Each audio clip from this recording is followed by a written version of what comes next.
Hello and welcome to the Hexagon. I'm Ellen Wiles, and in each episode of this series I invite a guest to tell me about their 5 top arts and culture tips for life under lockdown and beyond.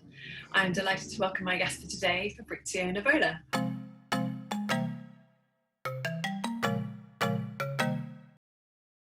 So Fabrizio Nevola is Professor of Art History and Visual Culture at the University of Exeter, and he contributed to setting up the whole new undergraduate programme for this subject back in 2013. He's currently Director of Postgraduate Research and was named Supervisor of the Year by the Student Guild this year. He specialises in public space and especially streets in his research, which focuses on early modern Italy and Europe. And he has a book coming out later this year called Street Life in Renaissance Italy with Yale University Press. He's launched an exciting new walking tour app called Hidden Florence, which uses digital mapping and 3D models to reconstruct the built environment of Renaissance Florence, funded by the Getty Foundation. He's also running a large European project called Public Renaissance and will be completing a whole set of similar walking tour apps for other places called Hidden Cities, which are due to launch this autumn, which all sounds very exciting. So Fabrizio, could you start off by telling me briefly about how lockdown's been for you? And have you managed to find much time for arts and culture, or it's been very work dominated? Well, yeah, I mean, it's been a lot more busy than you'd think. A lot of video calls like this one with students, but also with my project teams, both here in the UK and across Europe. There've been some really nice upsides as well. Having my daughters at home for quite long periods of time has been really good. Though it's also been quite sobering to see my younger daughter, who's an undergraduate. It's been a bit of an eye-opener, really, seeing her do all her work at home, missing out on all the fun of an undergraduate first year at Oxford. So essentially doing all the work and having none of the fun. Well, as much as we could offer, anyway. Yeah. And how about your working life this past year, pre or post lockdown? What have been a few highlights of that? I guess maybe some of them I've mentioned in the introduction. So there's been a lot going on. Well, yeah, you mentioned at the beginning the book. So in a sense, for me, the best thing this year has really been getting this thing done. The Street Life book has been hanging around for over 10 years for me, and I didn't really think I'd ever finish it. I finally, in the end, sort of figured it out a couple of years ago, how to actually get it to the end. And it was submitted to the publisher about a year ago now. Art history books take quite a long time to produce. In part, that's because they're quite complicated things to put together with permissions for illustrations and all the layouts. Sure. And actually, I sent off the final proofs just the day before yesterday, actually. So finally, I'm looking forward to seeing it finished out and no longer sort of hanging around my neck. Oh, congratulations. That sounds fascinating. Yeah, I've just finished an academic book myself, which has been doing for 6 years, so I do know about the blood, sweat and tears involved, but also the rewards. So now it's time for your first arts and culture tip for today. So can you tell us what it's going to be and why you're recommending it? Yeah, so the first thing I'm going to recommend is a book by Alessandro Manzoni called The Betrothed, in Italian I Promessi Sposi, which is a sort of 19th century classic, a bit like Dickens or Victor Hugo. I read it as a teenager, probably a bit reluctantly, but I picked it up again. In fact, I went to get the copy out of the library the last day we were on campus. It's full of vivid descriptions of the city during a massive plague known in Italian, in fact, as the Manzoni Plague, which essentially focused on the same area as was most affected in Italy this time around, around Milan in 1630. And it's based on sort of historical documents into which a love story is placed of hardworking couple that take forever, basically, to manage to get married. So they're essentially betrothed but never near each other for about 600 pages. Then there's a huge rainstorm. Everything ends happily. They manage to get married, and happy ever after. It was the first thing I read at lockdown, and I read it in parallel with slightly geekily with a history book about the same plague. And to be honest, I haven't read anything about plague since, because that was enough. To be honest. Well, perhaps having an epic about a plague that has a happy ending is the sort of perfect way to, to deal with the sort of drive to read plague literature during this time. Yeah, brilliant. It sounds really good. And how about your second tip? What's that going to be? Okay, so So this one, yeah, this it's a radio play, or rather, it was actually a play that was on at Manchester's Royal Exchange Theatre and was stopped a couple of nights in. It's called Rockets and Blue Lights, and it's now on BBC Sounds, and in fact was won an award very recently on the Off West End sort of listing.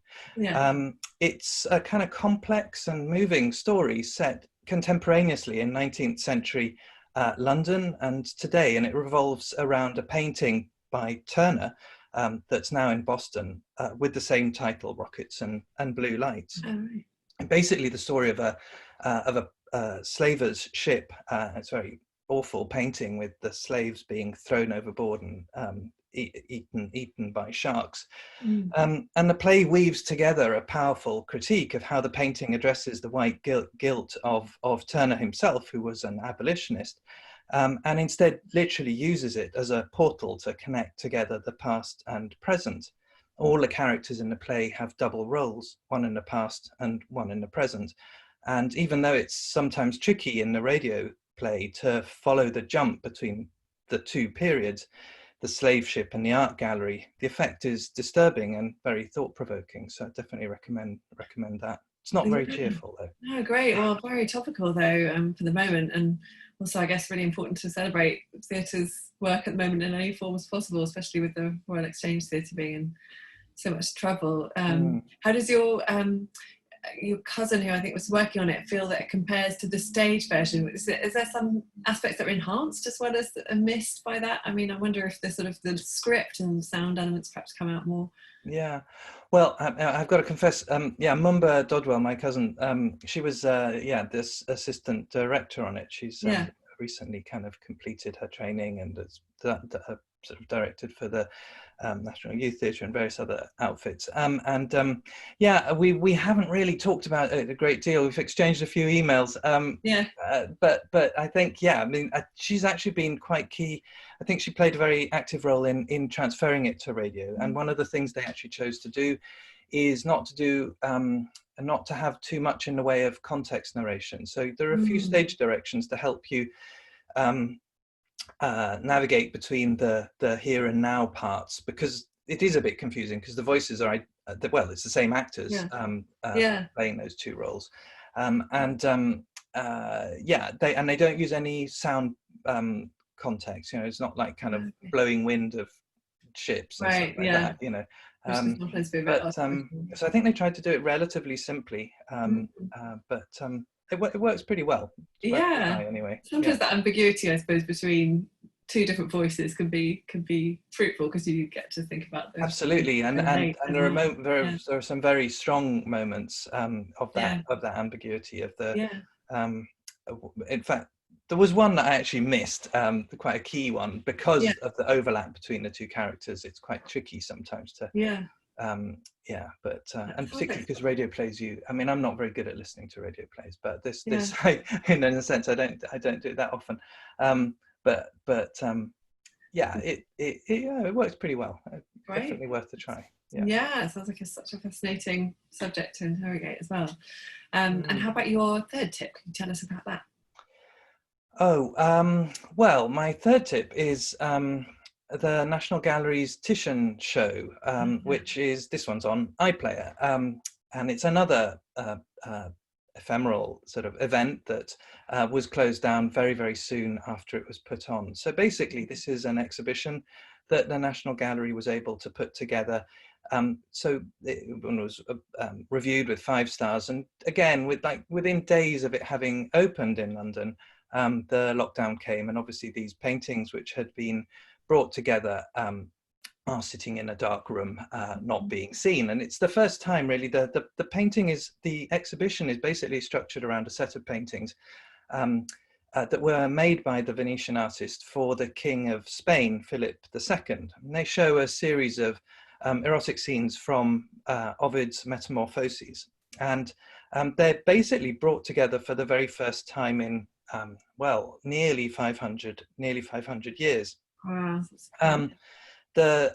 Interestingly, now that you're watching this, if you watch this now, the exhibition is reopening, because the National Gallery is the first gallery to reopen, and that's opening again on Saturday this week.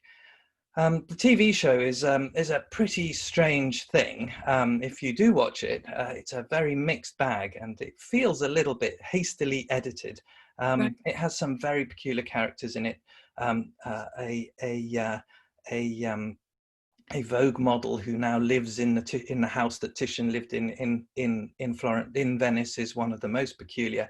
But there are some contemporary artists who really shouldn't have been given space, I think. But the strongest parts of the documentary are presented by Mary Beard and Jill Burke, who essentially offer a very timely critique, essentially, of the male gaze that these paintings represent, and sort of question the way that nudity has been used in paintings in the canon of Western art ever since, kind of coding for the relationship, the power relationship of male rulers able to have these huge and beautiful paintings, but for their exclusive male gaze. As I say, the show reopens reopened this weekend, but you can still see the documentary on iPlayer. Great, that sounds fascinating. Have you, as an art historian, I guess you may well have been to some other virtual exhibitions online, or have you tried to avoid that because it's so different from the real thing? Yeah, well, I've been to a few. I mean, I watched another thing on the telly. I watched Simon Schaumer go around the Ashmolean Museum, where they've got an exhibition of Rembrandt, and I think that worked pretty well. Partly because Schaumer's a very good storyteller. He's very good at looking at a picture and making you notice details of it, which I think is often the real problem with art on the television, is that it's difficult to focus on detail. But actually, I've got to confess, I haven't looked at that many exhibitions online. I find exhibitions in general relatively tricky things. You've got to. I mean, I'm not that good in a kind of crowd of other people's opinions, so I kind of pick the ones I go to anyhow, and I haven't watched many.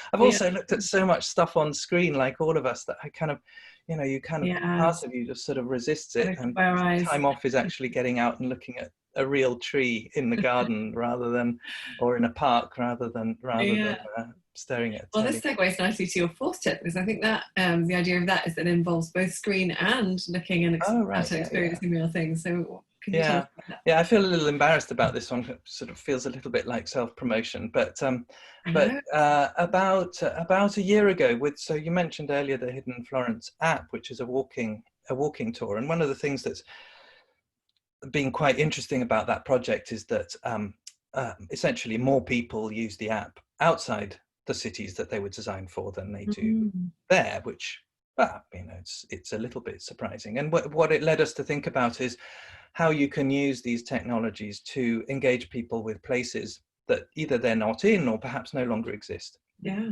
And so most recently what we've done is we've been using 3D modeling, which is essentially the process by which on a computer, a bit like in a computer game, you model a virtual environment. And so we've, as part of a project that I'm currently running, we modeled a church that was demolished in the 18th century. Its main altarpiece is now in the National Gallery in London, but the building itself was in Florence. The nave of that church is now a street. And we made this model in a one-to-one scale, so that, as you walk through it, you're walking physically through the scale of that space, and put it inside inside an app for an iPhone or for an iPad or something like this. And you can launch that. It's called Hidden Florence 3D, and you can launch that on any iOS sort of Apple device. I'm afraid it's not on Android yet. And you can make that work in London in the National Gallery. You can run it in Florence if you happen to be there, but actually you can run it in your back garden, the street that you live on. Just watch out for traffic, and experience essentially a full-scale church of the 14th century with the paintings in it. in the comfort of your own neighborhood, Yeah, so to speak. magnificent. I mean, it's interesting, the unexpected consequence you're talking about, that, people actually are more engaging with it outside the space than in, as you intended it primarily to be. But at the moment, that possibility to have a virtual tourist experience has become so much more valuable, and at this time when people can't travel as much, and it's probably taken on this whole new significance. Yeah, well, I mean, I think that's certainly something that people have been interested in more generally, is the sort of let's call it the opportunity, as all these heritage sites, but whether it be churches, National Trust sites, whatever, across the country have had to close. They've actually been turning, of course, to these sort of digital tools to try and keep their audiences, their publics connected with them. We're in fact currently working with the National Gallery to make a sort of a virtual event around this particular model, and we're making another one for another museum as well. Yeah, exciting! So much to do. That's right. That's why I'm stuck in front of a screen all day. Yeah. Well, yes, like so many of us, unfortunately. Yeah. And time for your final tip of the day. What are we going to do right now? Oh, well, this one, this is very, I suppose, I don't know whether to call it lowbrow, but anyway, it's not even a guilty pleasure. It's just a pleasure. I love sort of early 20th century detectives, what sometimes called hard-boiled detectives. And over the lockdown, I've read an unhealthy amount of Dashiell Hammett in particular. I'd read a couple a while back, but I've now read all the novels and almost all the short stories. I'd recommend Red Harvest, which is one of the sort of more violent, sort of cleaning out a politically corrupt small town in California, or the shorter stories in Continental Op collections. The star of this particular series is a detective whose name is never revealed. You never know who the Continental Op is. He's an operative of the Continental Detective Agency. He speaks to his boss, but we never hear his name. Most of the stories are set in California, and they range from a surprising kind of crossover with sort of like cowboy overtones to bank heists, which are much more on the sort of end of the sort of Ocean's 11 type movies. He always gets his man, and they're just enjoyable, really. Yeah. I've never tried reading Dashiell Hammett, actually. It's extremely popular, so I must do one day. But what do you say makes his books stand out from others in that genre, apart from that interesting quirk of the unnamed detective, which I suppose is not? Well, I quite like that unnamed detective. I mean, obviously the thing as well is that you quite easily attach faces to them. I don't know if you've seen the Maltese Falcon, the black and white classic. So you can sort of attach sort of 1950s black and white screen star images to them, and it's just a form of escapism, really, I suppose. But your counterbalance to your plague fiction. Yeah, definitely a counterbalance to plague fiction, and I have to, as I say, I've read many more of those than the Cameron by Boccaccio is by my bed, and I never opened it. I had to study it as an undergraduate, but haven't gone back to it this time. Yeah, great. Well, thank you very much. Well, now it's time for my recommendation for this episode, and I am also going to recommend a book. It's a book called Weather, which is a novel by Jenny Offill that came out this year, published by Granta, and it's very slim. It's more of a novella, really, which is a key point in its favour for anyone like me and a bit like you who's had children at home plus a ton of work and struggling to find enough reading time. But it's packed full of ideas and insights that just couldn't be more relevant for our times. So it's narrated by this librarian called Lizzie, who gets drawn into a new role at work, responding to emails from people who are terrified about climate change. And at the same time, she and her family, so her husband, her kid and her brother, are trying to face up to the apocalyptic future that climate change has made all too likely. And that makes it sound very, very heavy, but it's also really witty and elegant, funny, light of touch, and it's written in this very aphoristic style in these short sort of micro sections. So again, it's quite nice to dip into if you've got limited reading time. Like her previous book, Department of Speculation, which is also amazing. And that kind of echoes the rhythms of Twitter and other social media in a really interesting way. So I would say it's a must read. I think I've got a copy here I can show you. It's got a lovely cover too. Okay. So yeah, I will post a link also below the video to an event on YouTube where Offill talks about how writing this book inspired her to get involved with collective action to bring about change for the better, which is quite an inspiring talk. Sounds great. So yeah, well, that's it for today, I think. Thank you so much for sharing your recommendations, Fabrizio. It's really great to chat to you. Thank you very much. And thank you all so much for watching. I hope some of these arts and culture tips will inspire you wherever you are and however locked down you are right now. There will be more episodes coming soon, so I hope to see you next time. Bye for now. Bye.